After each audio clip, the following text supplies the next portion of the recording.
Pernah mikir nggak, kenapa ya kita sekolah belasan tahun, tapi tetap bingung ngatur uang?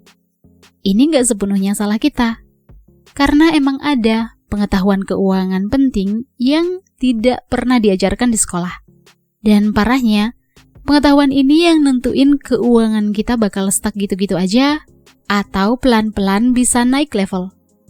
Nah, di video ini kita bakal bongkar nih, ilmu tentang uang yang simple tapi powerful bisa mengubah hidupmu. Kalau kamu ngerti ini lebih cepat, hidupmu bisa beda jauh 5-10 tahun ke depan. Kita mulai dari kesalahan terbesar, yaitu kenapa gaji besar itu bukan kunci kaya. Kenapa ya ada orang gajinya udah 20 juta tapi tetap bokek tiap akhir bulan? Nah, ini yang jarang banget dibahas di sekolah. Kita diajarin cari nilai bagus, cari kerja bagus, tapi nggak pernah diajarin pengetahuan keuangan yang benar. Banyak orang mikir, makin gede gaji, makin cepat kaya. Ini kurang tepat ya. Yang bikin kaya itu cara ngatur uang, bukan hanya besar kecilnya jumlah uang. Ada orang yang gajinya 20 juta, tetap habis. Ada juga orang gajinya 5 juta, tapi bisa investasi. Masalahnya bukan di penghasilan, tapi di kebiasaan. Orang dengan gaji besar sering naikin gaya hidup tanpa sadar. Nongkrong lebih mahal, cicilan nambah, beli ini itu. Akhirnya, uang masuk besar, tapi keluar juga besar. Ini kenapa penting banget ngerti cara atur uang dari awal. Di dunia nyata, yang keuangannya bisa naik level itu bukan hanya orang yang gajinya paling besar, tapi yang cash flow-nya sehat. Cash flow yang sehat itu artinya apa?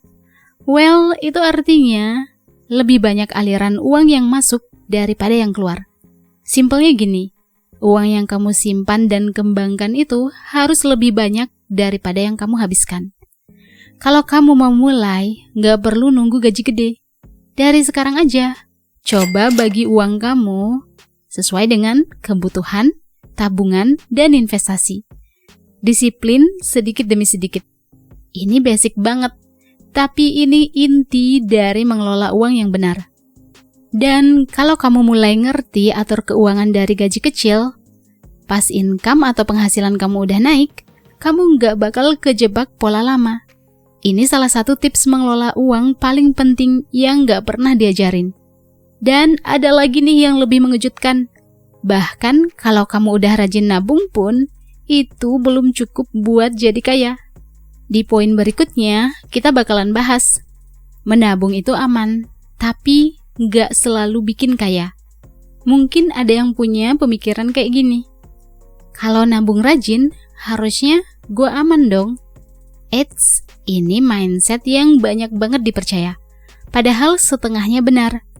Ini bagian dari pengetahuan keuangan yang hampir nggak pernah diajarin. Ini yang jarang banget dibahas. Nabung itu penting, tapi punya limit alias batasan. Kalau cuma nabung, uang kamu kalah sama inflasi. Simpelnya gini, misalnya kamu simpan uang di tabungan. Bunganya kecil banget. Sementara harga-harga barang tiap tahun naik. Artinya apa? Artinya daya beli uang kamu pelan-pelan turun. Jadi, walaupun angka di rekening kelihatan aman, sebenarnya nilainya menyusut diam-diam. Ini kenapa penting banget ngerti mengelola uang dengan cara yang lebih cerdas. Bedanya apa sama investasi? Well, nabung itu buat jaga keamanan. Sedangkan investasi itu buat menumbuhkan uang. Jadi, kalau kamu cuma fokus nabung tanpa investasi, kamu kayak jalan di tempat. Ini kesalahan umum dalam cara atur uang. Mulainya gimana? Well, nggak perlu ribet. Kamu bisa mulai dari yang simple kayak reksadana atau saham. Bahkan dengan modal kecil. Yang penting konsisten. Ini salah satu tips mengelola uang paling basic alias paling dasar tapi powerful. Kalau kamu udah mulai ngerti cara atur keuangan kayak gini, kamu bakal sadar. Nabung itu cuma langkah awal, bukan tujuan akhir. Tapi ada satu level lagi nih yang bikin perbedaan besar.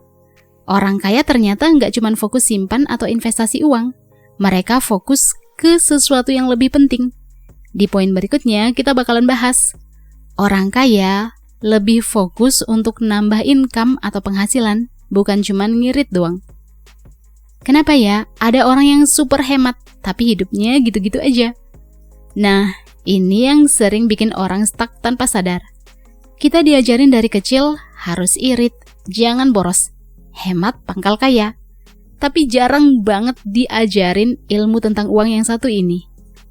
Orang biasa fokus hemat, hemat, dan hemat. Orang kaya fokus gimana caranya nambah income atau pemasukan. Hemat itu penting, tapi kalau cuman ngirit, itu ada batasnya. Kamu cuman bisa potong pengeluaran sampai titik tertentu. Setelah itu, ya mentok.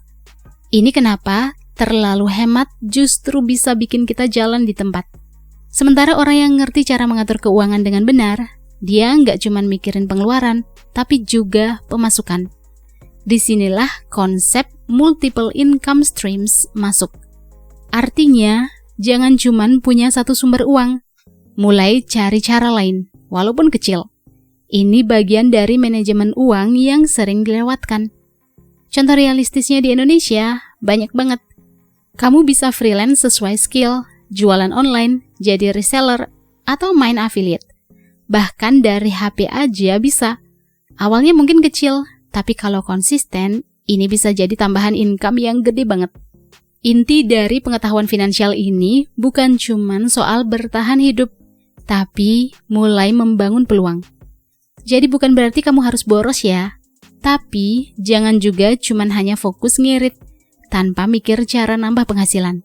Karena di dunia nyata, yang cepat maju itu yang bisa memperbesar income alias penghasilan, bukan cuman memperkecil pengeluaran. Dan menariknya, ada satu hal lagi nih yang sering bikin orang salah paham soal uang. Banyak orang takut banget sama satu hal ini. Padahal kalau dipakai dengan benar, ini bisa jadi alat untuk naik level finansial.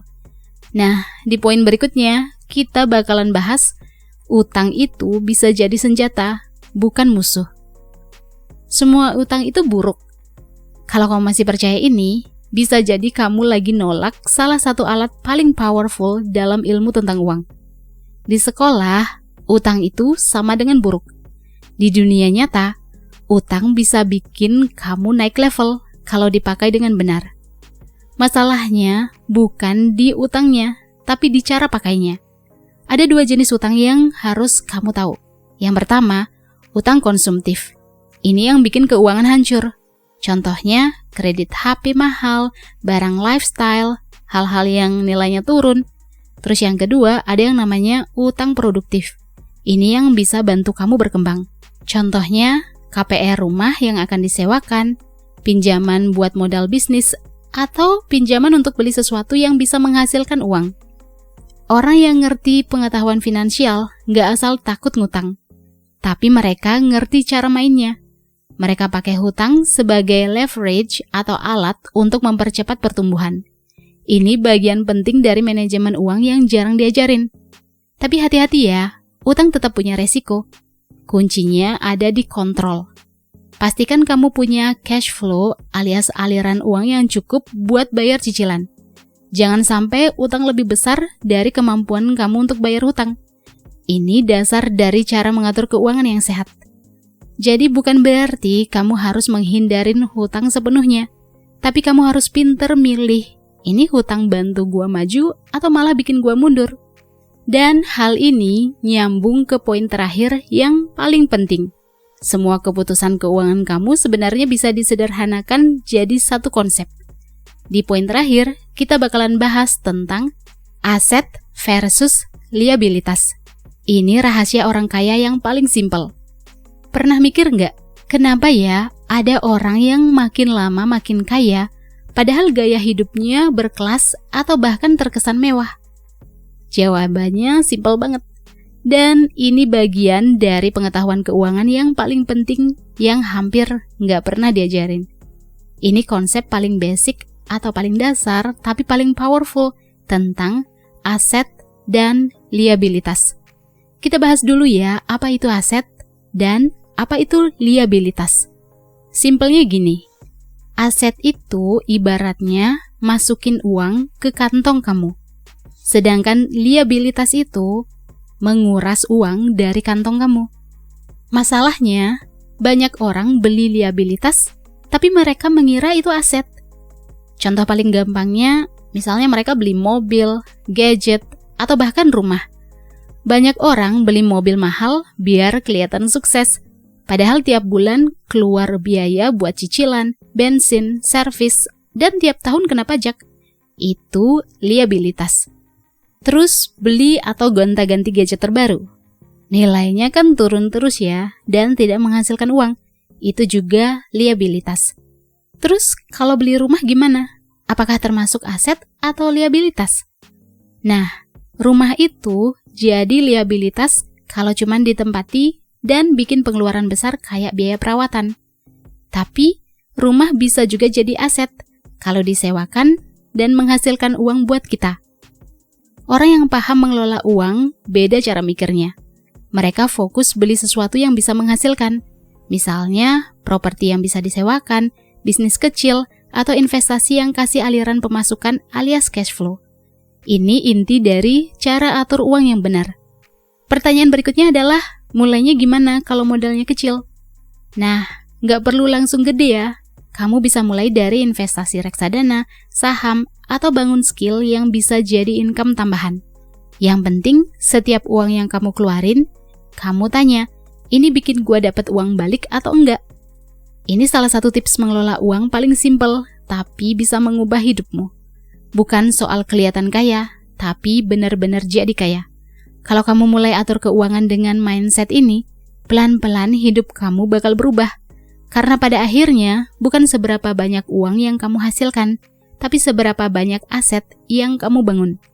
Kalau suka video kayak gini, share videonya, like dan subscribe channel Uang Ngalir Terus.